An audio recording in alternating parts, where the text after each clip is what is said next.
Good. Well, hello everyone, and thanks for joining today. We have our webinar from June, and here she has already joined us, Professor Nuria Espallargas. Thanks for joining us. Thank you.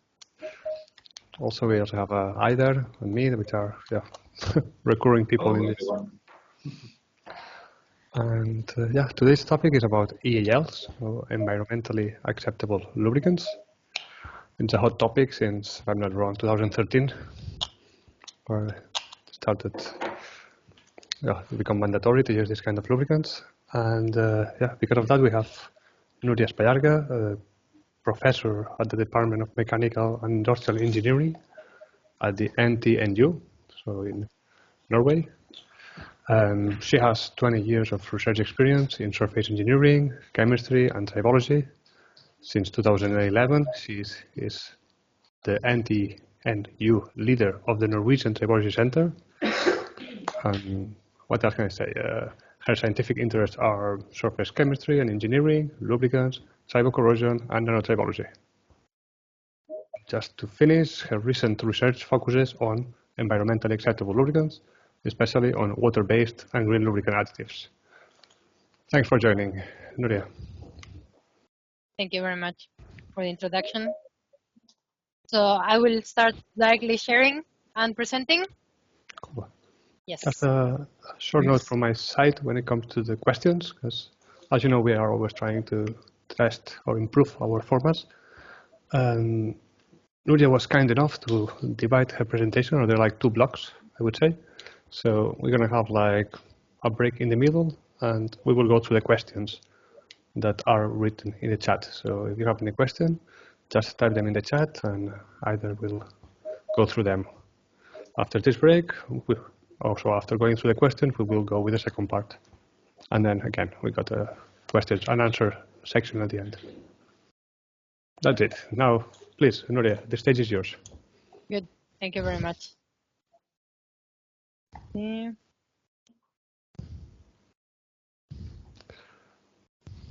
Yeah, I hope you can see.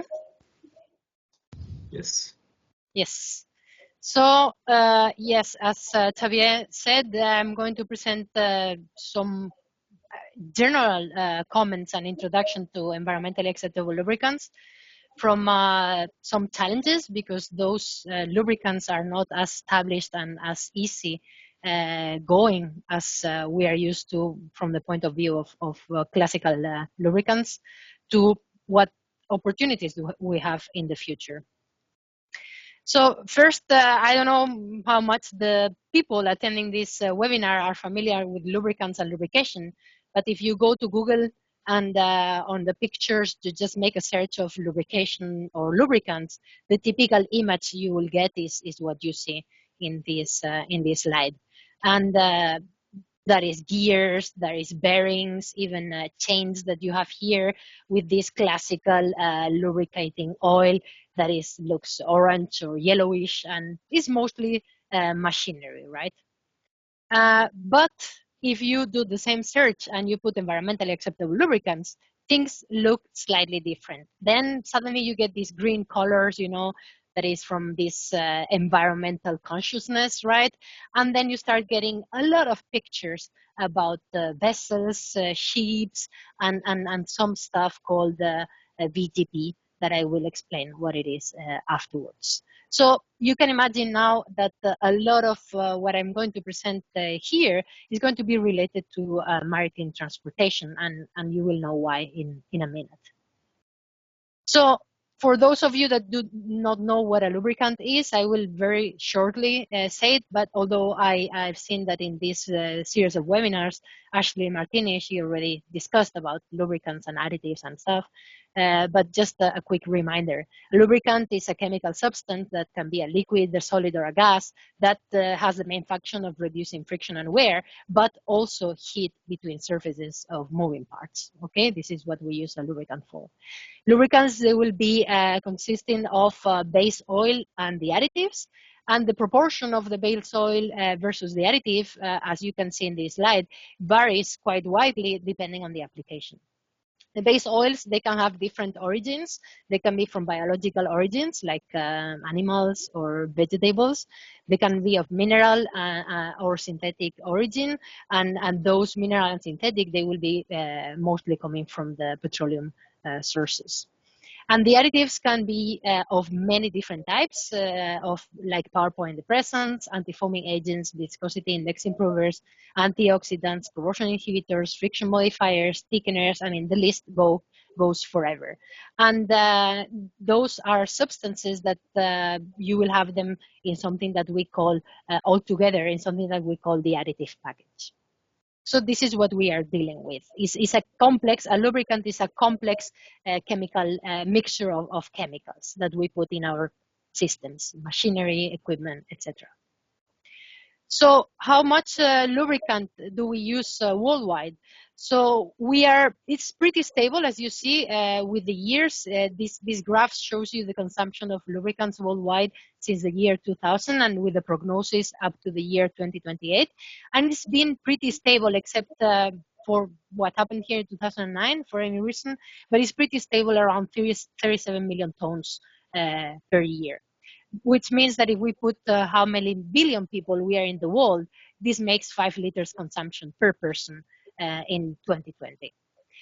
If we pick up a country like Norway, where I live, but I'm not coming from this country, as you can guess from my name and my accent, I'm actually from Spain, but where I live now, we consume 600,000 tons of lubricants per year, and this goes up to 11 liters, so it's twice the average of the world consumption. And as you can see in this map, this is because depending on the industrialization of the countries, how much industrialized the country is and how much heavy industry they have, the countries can consume more or less lubricants. So you can see in this European map that Norway and Germany, for example, they use a lot of lubricants with respect to France, Poland, Italy, or even Spain. So the market and the consumption also depends on the type of activity the countries take. But if we put this more into another context, as I said, we consume around 5 liters of lubricant per person per year, but we consume 6.4 liters of alcohol per person per year, pure alcohol. So it's more or less the same. We drink as much alcohol as we consume lubricants. And somehow after what I'm going to present now, you can also see that we might be also drinking and eating lubricants if we are very unlucky. And you will see now why. And this is actually a problem. 50% of the lubricants that we use worldwide end up in nature. This means that it's 80,000 million liters per year, 90% of which are mineral oils. So this is probably something that you are not very aware of. People, you cannot read this very much in media, but lubricant oil pollution is a more acute problem than microplastics in the oceans, because lubricants, they have immediate and direct toxic effects. So we are probably drinking as much lubricant as ethanol we drink in our weekends. The main challenges that we find and the biggest fields or areas where we have seen this problem is the maritime. The maritime transportation releases up to 250 million liters of lubricant into the oceans per year. There are regulations that I will talk about that are forcing the use of environmentally acceptable lubricants to cope with that, as Xavier mentioned. Something happened in 2013. But this is a regulation that is forced in the US, but not in Europe, for example. And I will talk about this later. In agriculture, agriculture is heavily industrialized these days, of course, to make our lives easier and to produce more for the consumption of the world. And that machinery uses lubricants, and those lubricants, they end up in our food. So we might be eating food that contains lubricants or substances that come from the lubricant. And most or many of these machinery use mineral oils still today. And another example, if I put the railway or transportation, we see that 100% of the lubricant used in rails and wheels, they end up in nature.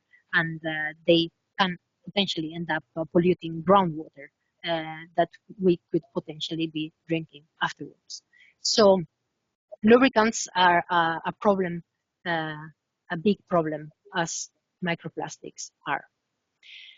So lubricants use and release data in maritime transportation. If you make a quick Google search, you will find a lot on this out there. And it is because of this regulation that came in the US in 2013. And before that, there were some studies already giving a notice about what was going on in the lubricant leakages and release in the maritime transportation. So lubricants used in ships and vessels, as you can see in this picture, a ship or a vessel use greases, gear oils, hydraulic fluids, and all type of lubricants in many of the components of a ship. And depending on the size, more than 3,000 liters of lubricants are used per engine, only in the engine, but there are many other components in a ship that will use lubricants. And a report made by the Swedish club in 2015, they mentioned that incorrect maintenance and repairs is the most frequent cause of main engine damage. And lubrication failure is the most costly cause of damage to the main engine. The crew is insufficiently experienced and trained for lubricants and understanding how lubricants work and what do you need to actually properly maintain lubricants in engines. And this ends up in contaminating oils and bunkers that potentially will end up in water, as I will explain you now. So as I mentioned, microplastics and plastics in the oceans, they are a macro problem. We have seen this in media and we see this every day because this is a very popular topic now, and it's very easy to see plastic floating on the sea. And it is calculated that 8 million tons end up in the oceans. But probably it's not that easy to see unless you use, like in this study, you use radars and very special cameras. It is not that easy to see how a ship like the one taking a picture here releases. This is oil that this ship has been illegally discharging on the sea. So this you don't see it with the eye, and this is not in media every day, let's say.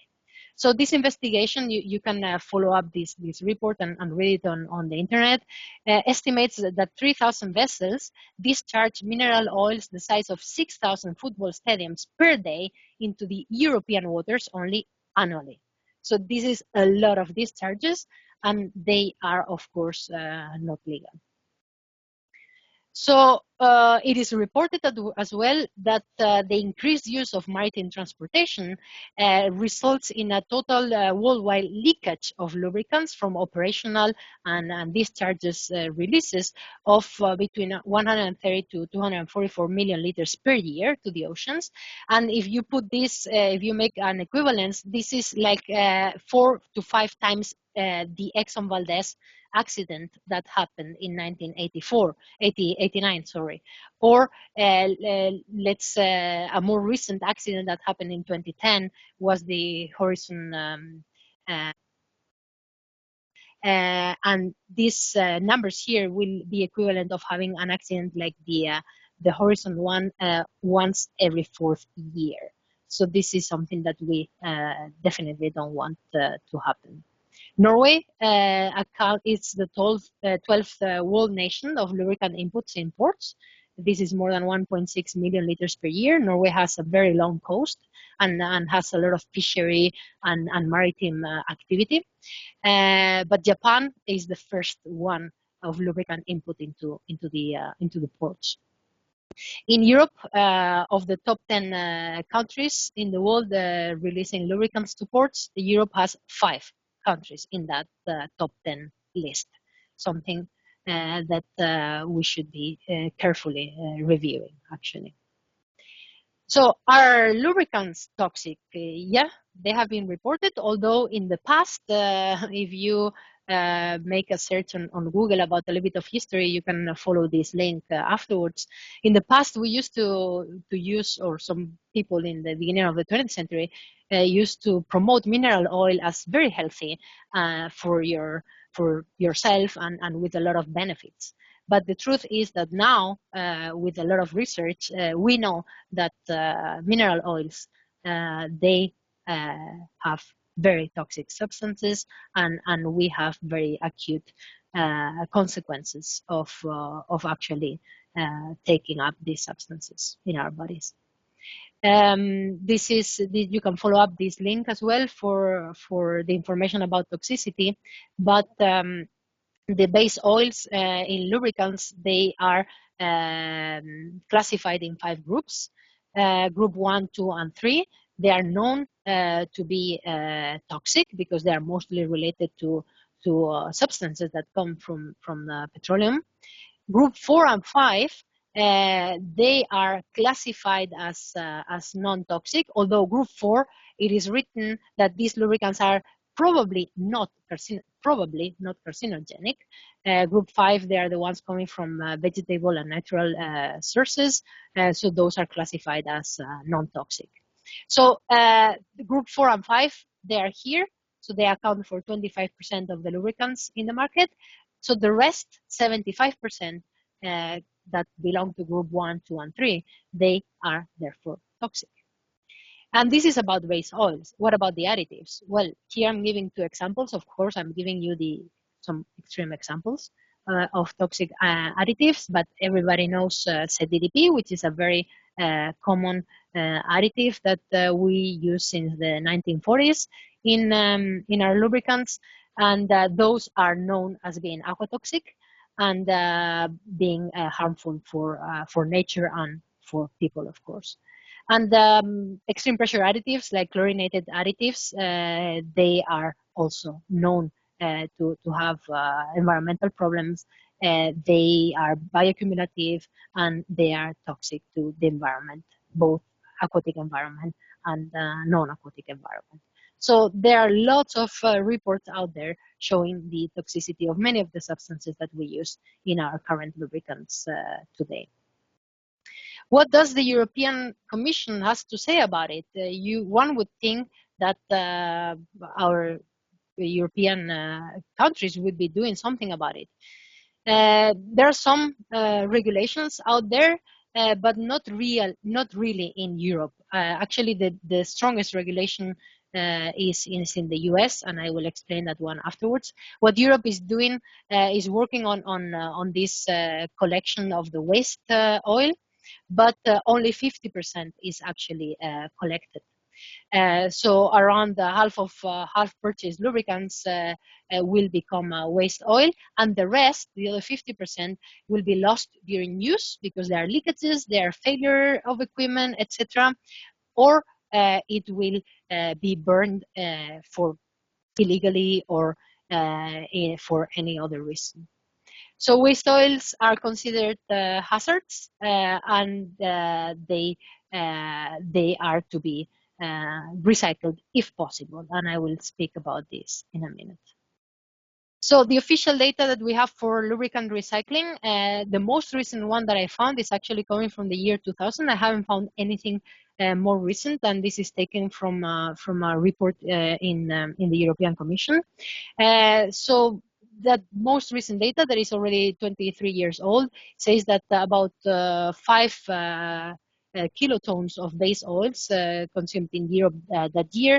65% was related to the automotive oils and 35% to industrial oils.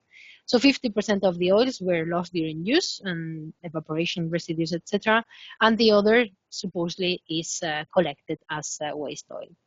So 70% of these 50% are engine oils, 5% are black industrial oils, and 25% are light industrial oils. And engine oils, they can be actually recycled. There is technology capable of recycling engine oils, but industrial oils, they are not that easy to recycle, or they can only be partially recycled. So of these 50% that we collect, only 70% can actually be recycled.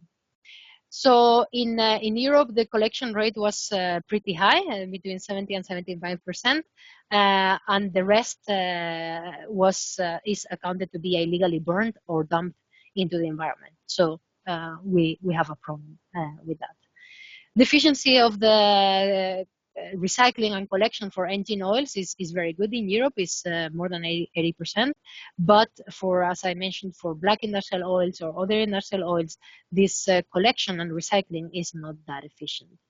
And this is only for the oils that are not environmentally acceptable ones, because believe it or not, we don't have technology per today to recycle environmentally acceptable lubricants, something that surprises me quite a lot. And there is a potential there for business if you're interested. The truth is that 760 million liters of used oil are improperly disposed each year in the world. Recycling is just recycling just 7.6 liters of used oil can generate enough electricity to run a house for 24 hours. So imagine what we could do with 760 million liters now that we have an energy crisis, right? It takes 11 liters of crude oil, but only 1 liter of used oil to produce 0.6 liters of new high-quality lubricating oil. So imagine how much we could do if we were able to first collect all the oil, the lubricant that we are using, and second, if we could actually recycle all of it. So we could be saving a lot of energy in the world, and we could be saving a lot of contamination and a lot of harm to the environment. So until here, what is the status quo, more or less? And before I continue, you can ask questions if you wish. Thank you, Nuria. Super interesting. Actually, there are a lot of questions. Yes, there is a very lively discussion going on here. It's a very interesting topic, I think. If I read the comments, so one question from Pantelis Karamailis, if I read the name correctly, I will just read the question. How's the price of the VGP lubricants determined? As a tanker management company, we are willing to pay for this product, but pricing do not allow us. As per Environmental Protection Agency of the USA, vessels within the US waters must use VGPs. When will the prices go down for us to be eco-friendly in the rest of the seas? And I also see the comments from the other guys saying that the costs are quite high apparently for the. Yes, I'm coming to the economy part in the second part of the presentation when I speak more in precisely about EALs. But yes, one of the problems of depleting EALs in the market is the price, because companies, they care about prices, and this is one of the issues that is making them not, let's say, not very attractive from an economical point of view. I understand it, and I will explain now in a minute why this is the case. Okay, thank you for the answer. There is then a question from Torsten Prof. Torsten, if you would like to, you can unmute yourself and ask the question yourself. Yeah, thank you very much. So it's me, Torsten. My question is understanding that some countries are beginning to think about similar regulations like VGP 2013. I think China is beginning to think about it. But actually, it's just USA. Yes. Are you aware of any other countries, European countries, worldwide countries who are about to have similar regulations, starting similar regulations? It's been, the VGP 2013 has been there out for 10 years, and I will explain now that it's going to be actually replaced by an update. It's been discussed in these last 10 years that Europe should actually take over that one. But you know, there are so many interests behind and so many actors behind that it's very difficult to put this out there. But being said that, since the US has put this out, European manufacturers, because here we are working with manufacturers of thrusters in Norway, they are forced to make their design for ships and vessels that they go in the US coast. And those vessels, they go in the US coast, they go in the European coast. So a transport company will not have ships for the US and ships for Europe. So thanks to this US regulation, many of the vessels users or company using vessels, they are forced to put this technology also for vessels that go across Europe, in Asia, etc. Yeah, this kind of helps into implementing it in other countries without having a direct regulation on that. All right, thank you for this answer as well. There is another question from Arnoud Groenendijk. Arnoud, you can unmute yourself if you'd like to ask the question. Well, it's not a real question, just having a discussion, but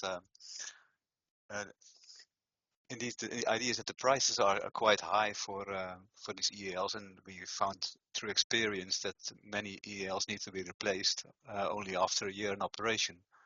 So that really adds to the cost as well. So Yes. you're looking at a lubricant that's 5 times more expensive, but you also need to replace it in 1/5 of the time that you do with a mineral lubricant. Yes, I will explain this in a minute. Okay, see. So there is another maybe last question for this part from Lukasz Bartnik. Lukasz, you can also mute yourself if you want to ask. Thank you very much. Yeah. Thank you. Of course, a bit kind of perhaps a critical question, but I think it's also important, because if we do something and we are on the way, it's wise after some time, and it's 10 years past since VGP 2012 came into force. Is the approach we took okay, or what is the consequence? So from my experience, it is that EALs are way much more problematic for seals. Yes. They are more aggressive chemically towards most of the sealing material, and especially when in contact with seawater or tap water, even more. Yes. Or fresh water. Yeah. And then do we have any data how much more leakages or oil spills or damages that are leading to releasing oil to the environment are in effect of applying EALs? Yes, yeah. I will explain that in a minute, but I can tell you now quickly that yes, you're right. This is a problem, but I will give an example of what Sweden did with forestry some years ago, starting in 1988, and I will show you that if there is a group of interested partners working together, you can reach a level in which you develop fully functional EALs, and then you reach also a high quota in the market, and both the users, OEMs, and everybody are happy. But it requires a long-term perspective, and it requires a lot of cooperation from different actors. And I will show this example, and I really hope that we reach that level in the maritime as well at some point. But it seems that it's going a little bit more slowly, because also the maritime market and business is more complicated in terms of machinery, of course. But I will discuss about this now in the second part. Thank you. Yes, thank you for the questions. I think then maybe we can continue, and then I hope there is time at the end that we can still have some questions and discussion. So until now, yeah, that was the truth. Those are the more or less the problems. This is the status quo. This is where we are now. So what can we do about all this data? As you mentioned, then we have the possibility for using EALs, environmentally acceptable lubricants, or if you Google this, you will have a lot of information out there for, let's say, older input on this, which they have been around for since the late 20th century. You can also find them under the name of environmentally adapted lubricants. There are different names you will find out there. But environmentally acceptable lubricants, per definition, those are chemical substances that have low bioaccumulation, so the chemicals should not accumulate in the tissue of an organism and enter the food chain, so we are safe for that. They should be biodegradable, so must break down naturally according to some test standards that are well established out there, and should be non-toxic or minimally toxic. So the formulation should pass a series of tests for acute toxicity and chronic toxicity. This last part is the most difficult one after my experience, after discussing with a lot of people, experts in those type of tests. It is not the same to test aquatic toxicity than testing terrestrial toxicity, and it might well happen that something that is aquatoxic does not necessarily mean to be terrestrial toxic. So it is a very complicated topic by itself. For me, it is sometimes amazing to discuss with these people. So what do we need? We know that EALs, they are out there, they exist, they have been out in the market for some time, as some of you mentioned, they're pretty expensive, and they really don't work as good as others, right? So we really need regulations. If we want to force the market to move into a green direction without the regulations or without the requests from the users, we will never have this shift. So what is out there as regulations, the real regulation is the VGP, the Vessel General Permit 2013 by the US, the Environmental Protection Agency of the US, the one that they launched in 2013. This is the only one that is an actual regulation forcing the users, and I will explain the details of that shortly now, forcing the users of the vessels to change to EALs in some specific parts in the vessel.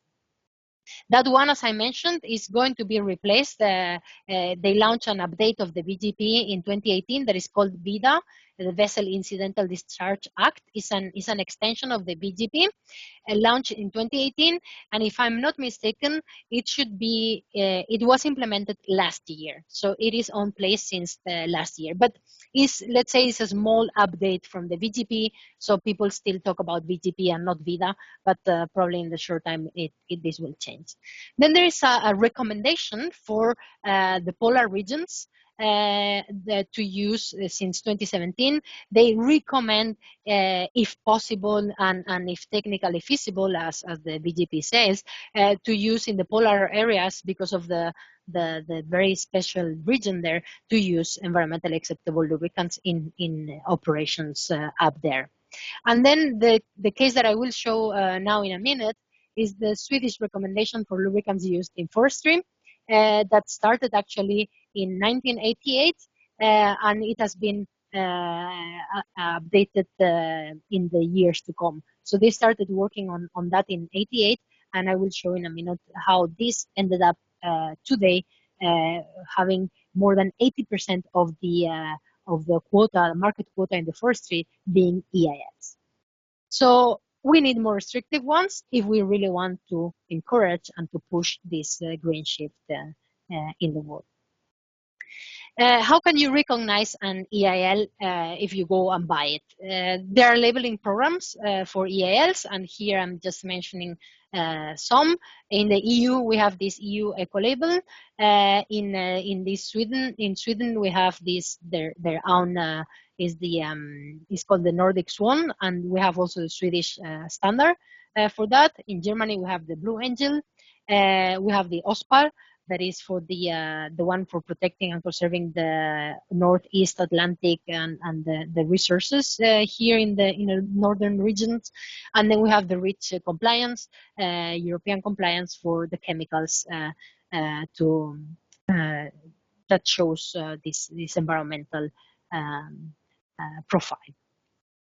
Each program, as you can see here, they will test the three main characteristics of the EAL: biodegradability, aquatic toxicity, and bioaccumulation. They propose actually different standards for those, because there are many standards out there to test biodegradability, toxicity, and bioaccumulation. So each label will propose their own standards. So when you go out there and purchase a product with an eco label, EAL label, be aware that they might have passed different tests for getting that label. So what is the VGP that we have been talking about, and why it is out there since 2013? Well, it is out there since 2013 because of all the background that I showed you in the first part of the presentation. All these discharges, the increase on maritime transportation. Really, this is a huge problem. This is like having an Exxon Valdez or a Deep Horizon accident every 4 years, and this is not acceptable. So the US decided that they had enough of those releases on the coasts, and they say that the vessels that are longer than 26 meters, they're not allowed to enter the coast closer than 3 miles without having EALs on something that is called the oil-to-sea interface, meaning that everything that is under the deck, as you see in this picture, so all machinery like thrusters, a stern tube, and other parts that are exposed to the sea, they need to have at the interface with the sea oils. The oil should be EAL.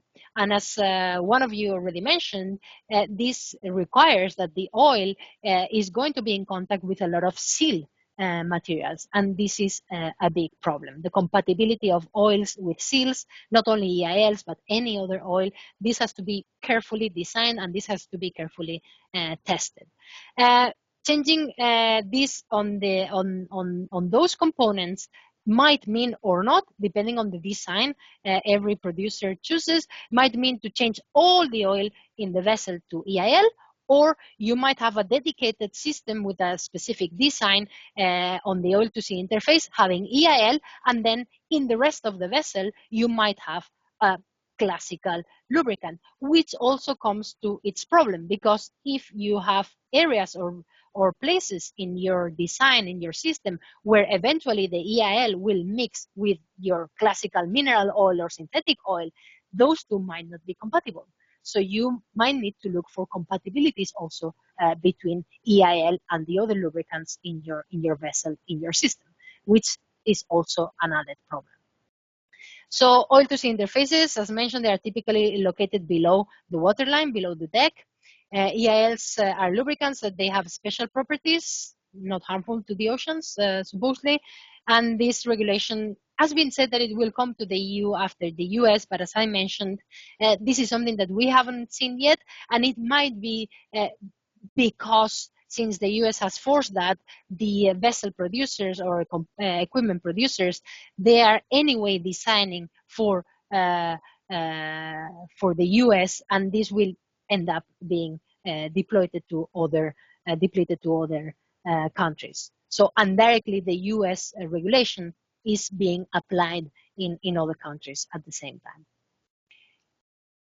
So what, if we look at this, what is the effect of those regulations in the EAL implementation? So these stricter regulations, at least in the maritime, has shown that the market share in the maritime is 6.6% of the EALs, so still low because of what I said, because probably equipment producers, they only focus their efforts in those components that are exposed to the sea.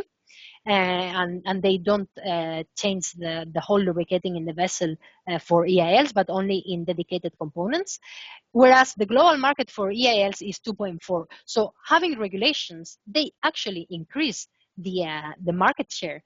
So we need those regulations if we really want this shift, this change to EALs. But as I told you, I'm going to give you an example that is even more extreme than only this change from 2.2 to 6.6. Here we are talking about a market share of 80% in the forestry. I really recommend you to read this paper by Thomas Norby. It's a very nice one, very well explained the history of this market in Sweden. So in this case, this market change was not driven by a regulation, but it was driven by user demand. So the original driving force of this change came from the end users, especially in the paper and pulp consumers, because we are talking about forestry, we are talking about making paper afterwards, and especially coming from Germany and Sweden.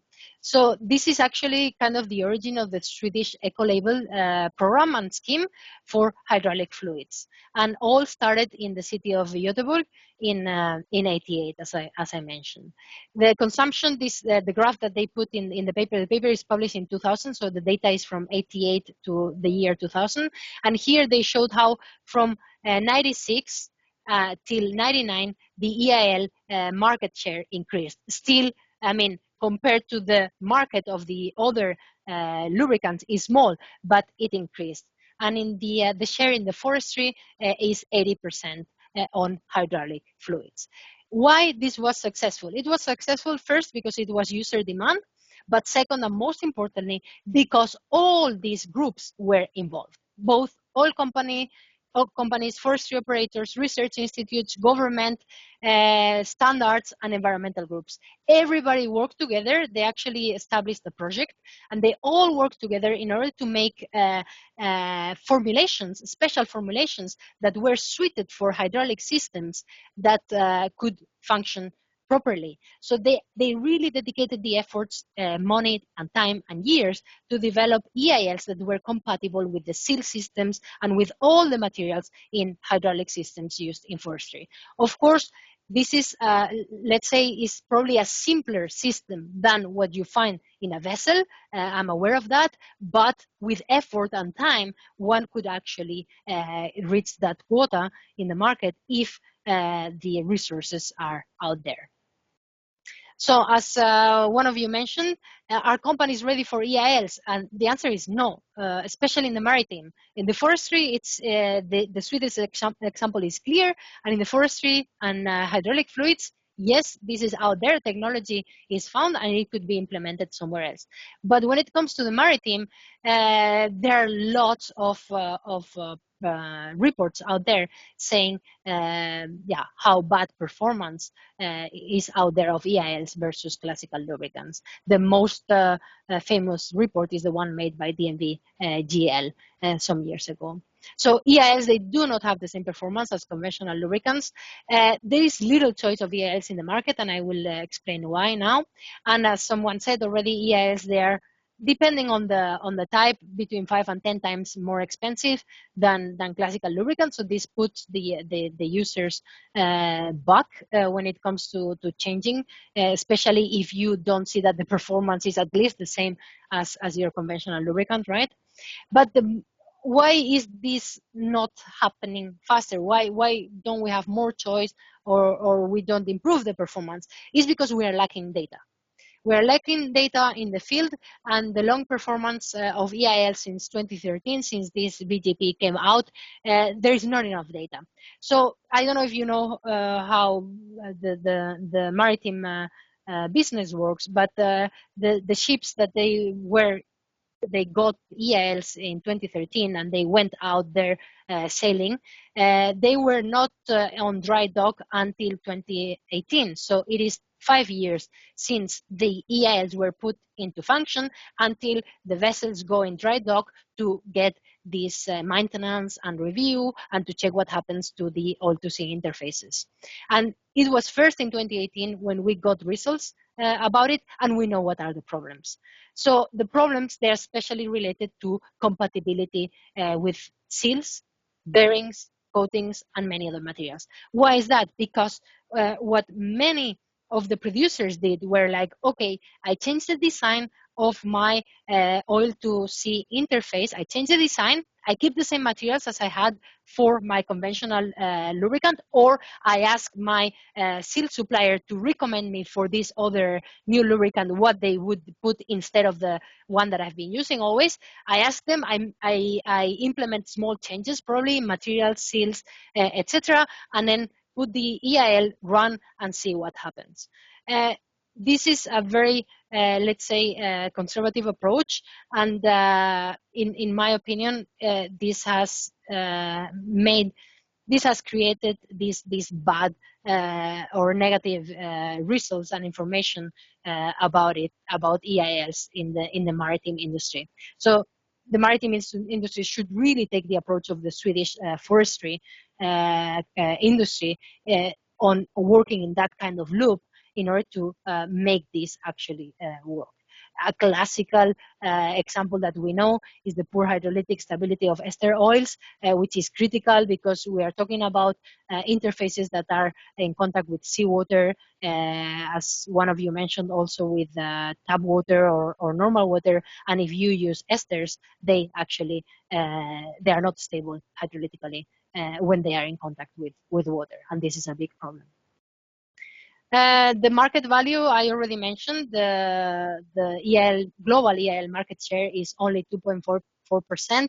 So this also is not an incentive for oil producers to actually come and put their resources into developing new formulations. The market is small. They don't see a benefit on that. And since the market is small, the price is higher, of course, because the oil producers, they need to spend more resources and time into developing and producing those products, which can be counted as special products. And therefore, we enter into a kind of loop that is difficult to come out from. Although in the maritime sector, as I mentioned, this goes up to 6.6, but still is not enough. You see how big is the other lubricant market. So of course the producers will be focusing on what it gives them the money, right? So also mentioned that there is a limitation on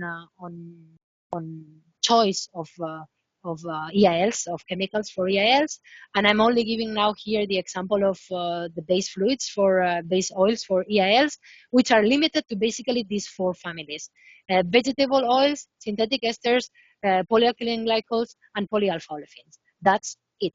So with this short choice, you can imagine that the producers, they do not have the resources and the tools to actually make products that could be compatible with most of the materials. So really a lot of work is still needed to increase this choice. And this should be done by research institutions and universities outside the producers and manufacturers, although they could certainly use more time on that. And I know that they're using time on that nowadays. Just to give you an example of for each family, vegetable oils, we are talking about natural esters. This is a classical picture of a triglyceride.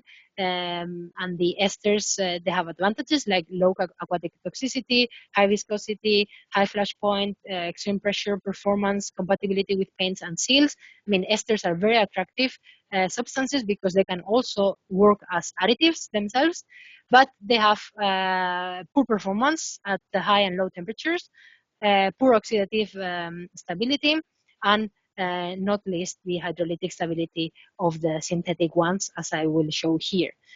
Synthetic esters, they are made out of a synthetic process. They are the same chemical structure as the others, same advantages, but the hydrolytic stability is poor, meaning you can see here the hydrolysis of ester. If an ester is in contact with water, it will go back to create the carboxylic acid and an alcohol, and this will actually finish with that structure.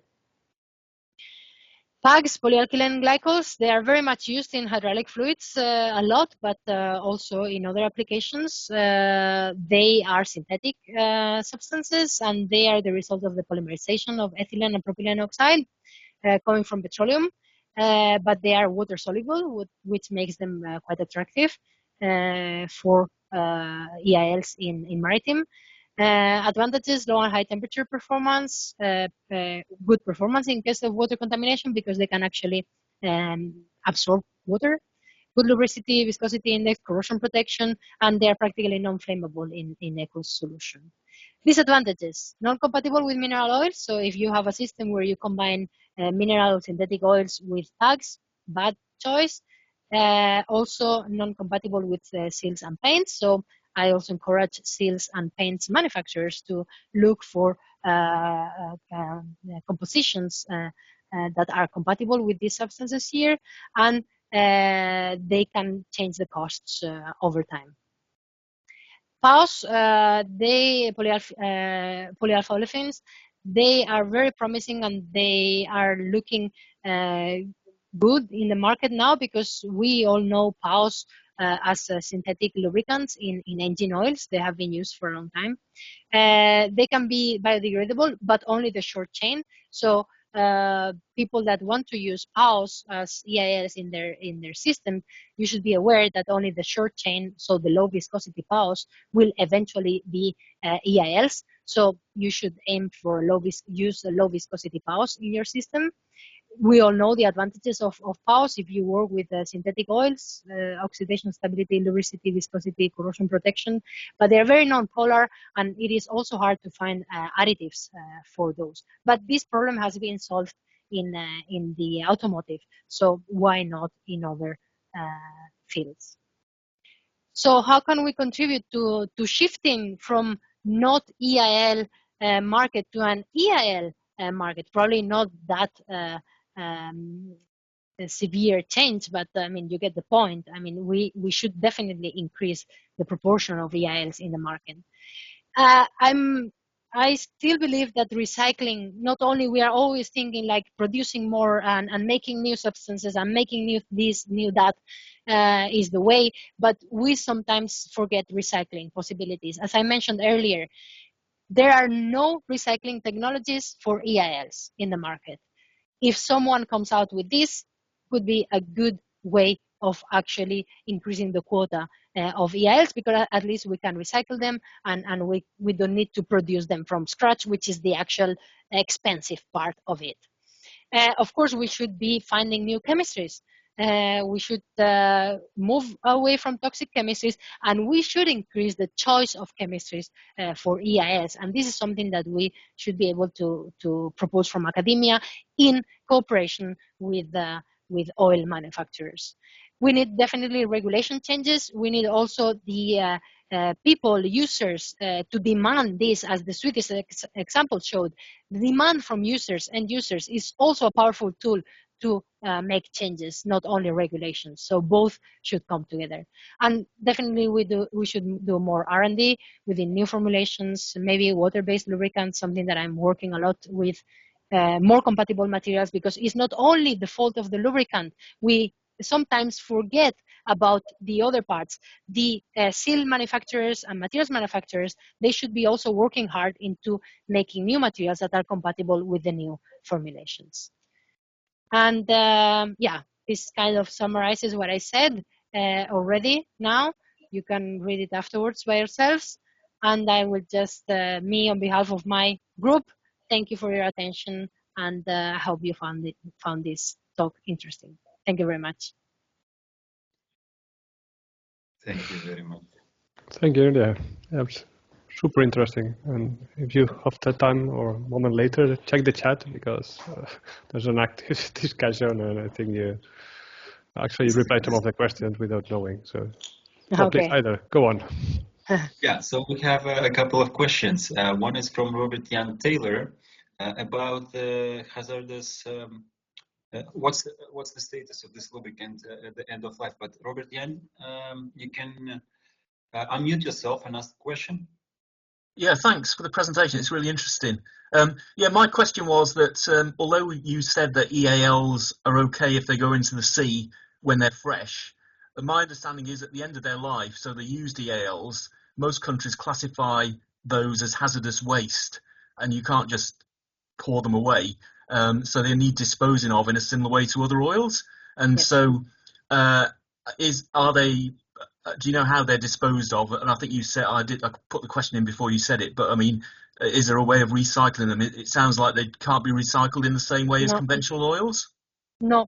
And this was very, I got to know this year. Actually, we organized a workshop here in Norway with a recycling company. There's a company here in Norway recycling all the engine oils.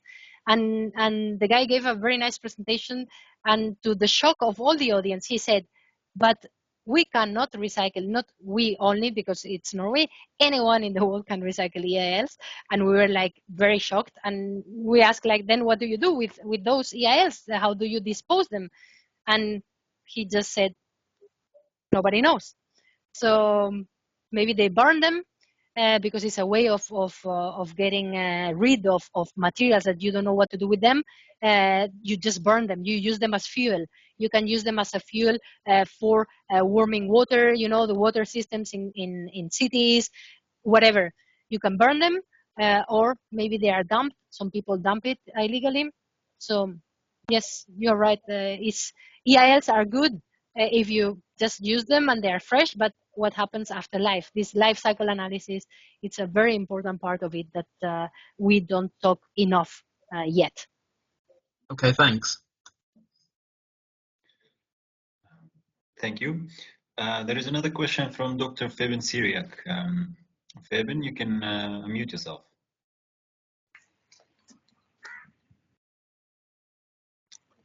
Hello, Professor Nuria. Thanks for the interesting talk.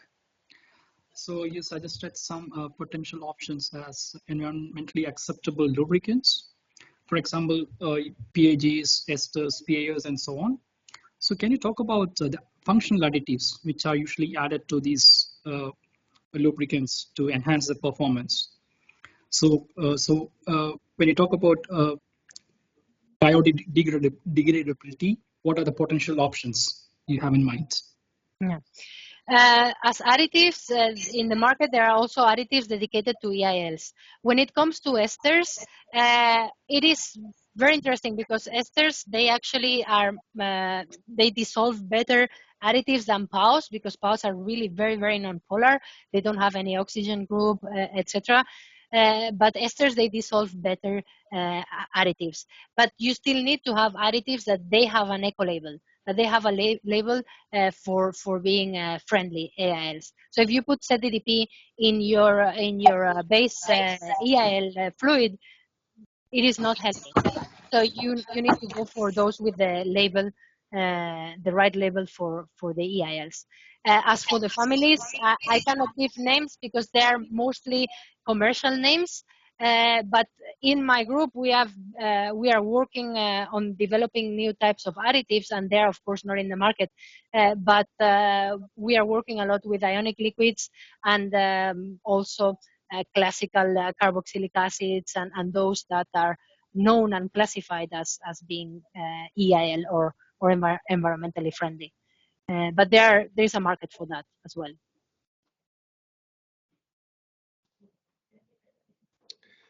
Thank you. There is another question from Torsten. Torsten, you can unmute yourself and ask the question. Yeah, thank you very much. First of all, I have to say it's very, very interesting. And I mean this in the German sense, not in the English sense. Very interesting presentation. Thank you very much for that. My question was, I was reading about the DNV study as well, and about EALs and how they are performing in different conditions. If I remember it correctly, this has not been the PAO EALs. So the ability to resist pressure is much higher with the PAO lubricants. And the question is, do you have any test results with the PAOs as well? No, because those, as you well say, the DNV report is on esters, because the first, let's say, family of EALs that went out in the VGP, they were mostly ester based, and that report is showing a lot of results on esters. These short chains PAO are being rather recently, some few years ago, considered as potential EALs, but it's the short chain, as I mentioned, and this means that it's the low viscosity ones. And when you put the low viscosity PAOs, we are talking about PAO 2, PAO 6, PAO 4, PAO 8 max. It is considered to be environmentally acceptable up to PAO 10. The pressure viscosity coefficient is not as good as the classical PAOs that you use in engine oils. So we are talking about low viscosity ones, and therefore you need to consider in which regime you are. If you are in the boundary lubricating regime, EHL, hydrodynamic, it depends on your application if you can actually take this low viscosity. Mm-hmm. Okay, thank you very much. I think we are kind of running out of time. This is actually a pity because I'm enjoying this a lot. So Yes, and there are actually some questions left. So maybe we can suggest the audience to contact Nuria, or Nuria, if you have time, you could also just take a look at the chat. Yeah, I think I will have a look at the chat, and I will try to answer in the chat, because the chat will be on my Teams, so I can actually answer there. We could, just thinking outside the box, we could try to start some kind of a post in TriboNet, where kind of like a forum with questions under Nuria's presentation, because I'm personally very interested in see where this goes. Okay. Thank you. Well, just to wrap up, thank you, Nuria, once more. There's nothing I can say. You see, we are all amazed, shocked by your presentation. Keep in touch, and thanks everyone for joining. This is definitely a hot topic, and thanks for enlightening us. Okay, have a good Friday, good weekend, and we'll keep in touch. Thank you very much. Bye. Thank you very much. Have a nice weekend. Thank you very much. Bye.